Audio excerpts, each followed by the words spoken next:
Hi again everyone, and welcome to another episode of Gospel and Spade.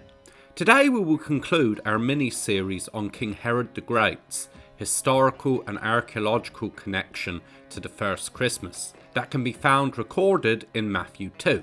Today we will deal with the subject of King Herod's death and burial. Matthew chapter 2 verses 19 to 21 states that upon the death of King Herod, that Joseph was informed by God in a dream that Herod and all those who had sought the life of the infant Jesus were now dead. This meant that Joseph, Mary and Jesus could safely leave Egypt where they had fled so as to escape Herod's massacre of the young boys at Bethlehem. The historical event of Herod's death is well attested to in Josephus's work, The Antiquities of the Jews, at the end of Book 17. Josephus records that Herod died of an extreme and painful bowel or kidney disorder, which Josephus believed was a judgment from God for Herod's sins. Herod finally died at his palace at Jericho after having sought many potential cures for this ultimately lethal disease. Upon Herod's death, Josephus states in Antiquity 17 that an extravagant funeral procession involving his uniformed military, family and 500 servants bearing spices took the body of King Herod that was dressed in gold and purple and rested on a golden bier from Jericho to a place called Herodium.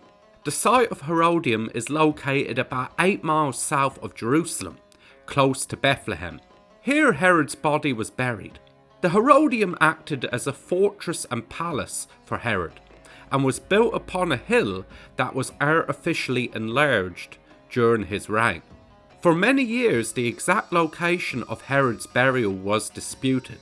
However, in 2007, an Israeli archaeologist, Ehud Netzer, based upon information found within Josephus's historical account, discovered what is now commonly believed to have been Herod's tomb and sarcophagus on the side of the man-made hill, though some scholars dispute this identification.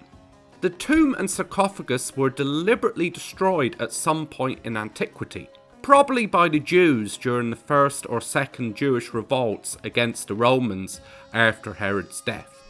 Part of the original tomb structure and sarcophagus are housed and displayed in the Israel Museum. A modern reconstruction of the tomb based on the original structure was erected at the site of the Herodium. Even though the Bible only mentions the death of King Herod the Great in person, it is clear to see that based upon Matthew's recording of the event and the record of both Josephus and the archaeological record, that King Herod's death and burial are well attested to in both the biblical and extra-biblical records. Thank you for watching. As always, please don't forget to leave a like, comment and subscribe for more new content every Friday.